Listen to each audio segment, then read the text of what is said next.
Bom dia! Hoje nós vamos continuar nosso estudo de Mateus, né? Nós estamos aí no capítulo 2 de Mateus. Glória a Deus por mais um dia. E vamos orar então, né? Pra gente começar. Que o Senhor nos traga clareza e direção a respeito dessa palavra, amém? Curva sua cabeça, feche seus olhos, vamos orar. Amém, Senhor. Pai, nós te agradecemos, Pai, por mais um dia, pelas tuas misericórdias que se renovam sobre nós nessa manhã. Ó Deus, nós queremos te agradecer, Pai, pela oportunidade de estarmos aqui estudando juntos, Pai. Essa palavra, Pai, palavra rema, palavra viva, palavra que cura, que liberta, que é o nosso pão, o nosso alimento espiritual. Deus, obrigada, Pai. Obrigada porque nessa manhã podemos nos alimentar da Tua palavra. Ó Deus, que o Senhor, Pai, o Teu Espírito, Pai, seja lâmpada para os nossos pés ao andarmos na Tua palavra. Que o Senhor nos ensine aquilo que nós precisamos conhecer, a sabedoria que nós precisamos ter. Ó Pai, que ressalte os nossos olhos, Pai, aquela mensagem que o Senhor quer colocar no nosso coração, que o Senhor quer nos transformar, quer nos curar, quer nos libertar, ó Deus. Que possamos aprender, Pai, da Tua palavra, andarmos segundo a Tua palavra. Ó Deus, nós queremos ser cheios do Teu Espírito nessa manhã. Pai, em nome de Jesus, que a Tua palavra venha nos direcionar nesse dia. Que o Senhor, Pai, venha, Pai, revelar a nós aquilo que está por trás da letra, Deus. Que somente o Teu Espírito pode revelar. Que o Senhor nos conduza, Pai, nesse estudo a cada dia. E que o Senhor nos encha, Pai. Nos enche da Tua presença, do Teu poder, da Tua graça, porque nós precisamos do Senhor. Sem Ti nós nada podemos fazer. Se nós não estivermos na Tua presença, se nós não estivermos no Senhor, nós nada podemos fazer, porque somos totalmente dependentes do Senhor. Que o Senhor abençoe a vida de cada pessoa, Pai, que está nesse estudo conosco. Que o Senhor, Pai, leve essas pessoas para um lugar mais profundo de intimidade na Tua presença. Leve essas pessoas para um lugar de revelação nova, de óleo fresco, de unção nova. Em nome de Jesus, queremos andar, Pai, pelo poder do Teu Espírito. Queremos andar cheio da Tua presença, cheio da autoridade que o Senhor nos concede. Pai, em nome de Jesus, que venhamos, Pai, não só conhecer a letra, mas a revelação do Teu Espírito. Em nome de Jesus eu oro e te agradeço, abençoando cada pessoa que está ouvindo esse vídeo no nome de Jesus. Amém. Amém, pessoal, vamos lá. Então, no capítulo 2 de Mateus, aqui a gente lê sobre a visita dos reis magos, né? Que eles foram visitar Jesus, né? Quando Jesus nasceu, já na época de Herodes, né? Que era um rei muito, muito mau, muito cruel. Então Jesus nasceu nesse tempo e os magos, né, eles foram avisados através de uma estrela, né, através de uma estrela que ia conduzindo eles no caminho. Eles viram essa estrela e foram avisados que o rei tinha nascido. Então eles foram até onde Jesus estava. E Herodes, né, ficou sabendo disso e ele ficou perturbado porque ele tinha medo de perder o trono dele. Ele era tão cruel que ele chegou a mandar matar filho dele para que não tomasse o governo dele. E quando os reis foram, né, ele pediu para que eles fossem e avisassem aonde estava, que ele gostaria de ir adorar o rei que havia nascido. Só que na verdade Herodes não queria adorar. Na verdade Herodes queria matar Jesus porque ele não queria perder o trono dele. E isso, gente, é uma história, né, verdadeira da Bíblia, mas isso acontece muito na nossa vida. Muitos de nós reconhecemos Jesus, né, reconhecemos o nascimento sobrenatural de Jesus, que Jesus é o Filho de Deus, mas a gente deixa de reconhecer Ele como Salvador. Assim como Herodes, né, ele sabia quem era Jesus, sabia que ele era o rei de verdade, tanto é que ele queria matar, porque ele não queria perder o trono, mas a gente não reconhece Jesus como nosso Salvador, assim como ele fez. E também não reconhece Jesus como Senhor, né, na nossa vida. Porque quando nós reconhecemos Jesus como Senhor na nossa vida, nós deixamos que Ele tome o trono da nossa vida. E Herodes não queria deixar que Jesus tomasse o trono dele.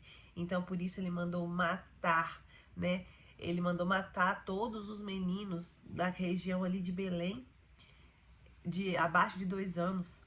Então, veja a crueldade, né, de Herodes, simplesmente porque ele não queria perder o trono. Então, já que ele não sabia onde Jesus estava, porque os reis magos não voltaram para avisar ele, ele falou assim: eu vou matar todos, que aí eu não erro. E isso também revela algo muito poderoso que acontece nas nossas vidas, porque Satanás ele tenta matar os sonhos e os planos de Deus no início, né? Quando começa. Então, muitas vezes Deus te entregou um plano, Deus te entregou um sonho e Satanás vai querer fazer que esse plano morra no seu coração. Ou mandando muitas, como eu posso dizer, mandando muitas dificuldades para que você desista logo no início. Então, sempre quando a gente vai começar algo, não é sempre tão mais difícil, principalmente quando é aquilo que Deus nos mandou fazer, porque há uma resistência muito grande para que os planos do Senhor não aconteçam na nossa vida. Então, Satanás vai mandar setas para que a gente possa desistir, para que a gente sinta dificuldade demais, ou para que a gente pense que aquilo não é para nós, que Deus não, aquilo não é que Deus falou com a gente, vai colocar dúvida, incerteza, porque ele vai querer matar os planos de Deus no início, justamente para que não deixar com que eles cresçam e aconteçam de verdade.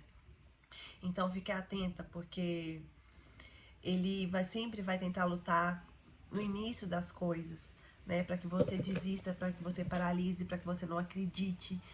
Então, preste atenção, assim como Satanás tentou matar Jesus, né, através de Herodes, porque existe uma guerra espiritual, né, desde o início de todos os tempos. Então, não deixe que Satanás tente matar os seus sonhos e planos que Deus já te entregou, principalmente no início. Persista, continue, persevere, ainda que esteja difícil, ainda que você não saiba como fazer, ainda que seja algo muito novo, ainda que te tire da zona de conforto, porque tudo aquilo que Deus manda a gente fazer, a gente vai tirar a gente da zona de conforto, vai tirar a gente desse lugar de comodismo. Então vai ser difícil mesmo, mas continue, persevere, porque vai se cumprir, assim como Jesus cresceu e cumpriu o propósito dele aqui na Terra. Então, gente, esses magos, né, eles foram até Jesus, encontraram Jesus. Os magos eram como filósofos na época, sabe?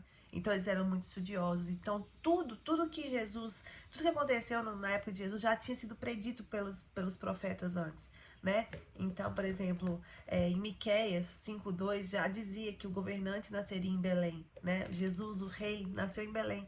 Então, eles chegaram, gente, e se prostraram primeiro. Primeiro eles adoraram Jesus. Depois eles abriram seus tesouros. E depois lhe deram presente. E eles deram ouro, incenso e mirra, que eram presentes que davam para nobreza naquela época. Então eles realmente reconheciam Jesus como um rei, né? Porque eles deram os melhores presentes. E é incrível essa ordem aqui, porque primeiro eles adoraram. E é assim como nós devemos fazer também. Primeiro nós adoramos o Senhor. Adoramos com o nosso coração. Depois abrimos nossos tesouros. Então os tesouros vêm depois e os presentes depois. Então, não deixa que essa ordem seja invertida no seu coração também. Primeiro nós adoramos o Senhor.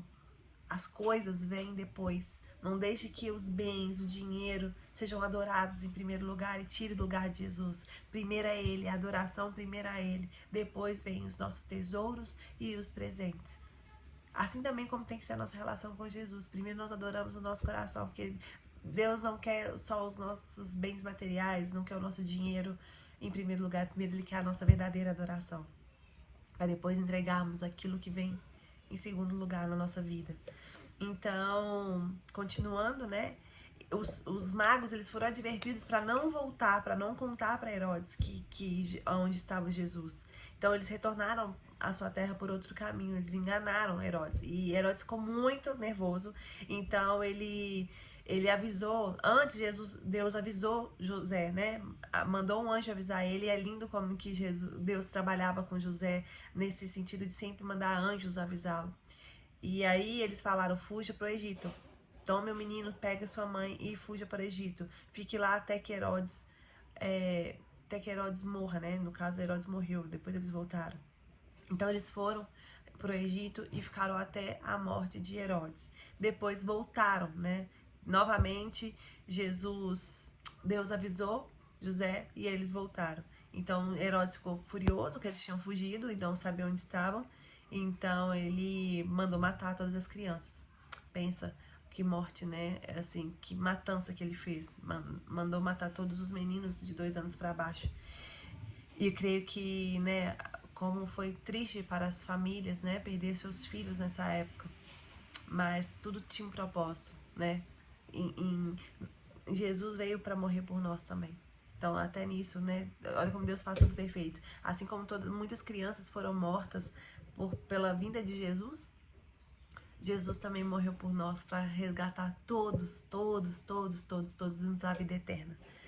Então, depois que Herodes morreu, um anjo novamente apareceu para José e eles retornaram para Israel, né? Então, foi lá que Jesus cresceu. E eles ficaram em Nazaré, né, na região da Galileia. E é lindo ver a posição de José.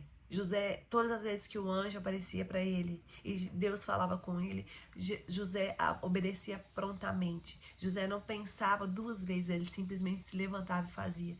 Então ele é um exemplo para nós, porque quantas vezes Deus fala pra gente fazer coisas e a gente não faz, porque a gente tem medo. Pensa, se José não teve medo, gente, vivendo naquela época onde o seu filho poderia morrer, onde eles estavam sendo perseguidos, o Herodes queria matar o seu filho.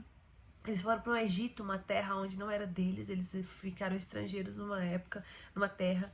E ele, né, provavelmente era uma família simples, só que graças aos presentes que os magos deram, eles conseguiram bancar essa viagem. Então, até nisso Deus mandou a providência, porque pelos presentes dos magos eles conseguiram usar os bens para conduzir eles até essa viagem. Então, Deus cuida de todos os detalhes, né? Ele mandou a provisão antes, Deus manda a provisão antes. Pensa se José tivesse usado essa provisão para outras coisas. Não. José era tão obediente, consciente, ele tinha tanta intimidade com Deus que ele sabia, Deus dava as instruções certas para ele, como usar os bens, para onde ele ia, quando voltava, e ele obedecia prontamente. Então, José nos ensina muito que todas as vezes que Deus falar para fazermos algo, que a gente não tema, que a gente não fique com medo, que a gente obedeça prontamente. Se José não tivesse obedecido, talvez teria acontecido uma tragédia.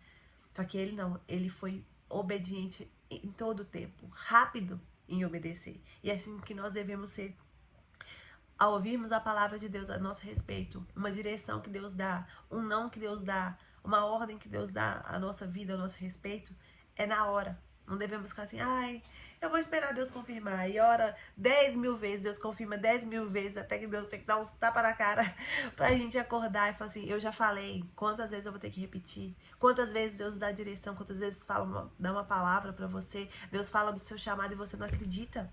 E você fala assim, não, vou esperar Deus confirmar. Espera Deus confirmar umas 10 vezes para que você tome atitude. Não, seja pronto em obedecer para que as coisas não demorem a acontecer na sua vida. Ou que algo de ruim também não aconteça, porque muitas vezes quem não obedece está em desobediência. E a obediência, ela tem consequência. Então, a palavra de hoje, eu creio que é essa, obediência. Esteja pronto em ouvir e obedecer o Senhor sem titubear. Quando Deus te disser, simplesmente levante e faça. Porque você está cumprindo um propósito de Deus na sua vida. Amém? Que Deus te abençoe em nome de Jesus. Que essa palavra toque no seu coração e que Deus possa falar com você durante esse dia. Que Deus te abençoe em nome de Jesus.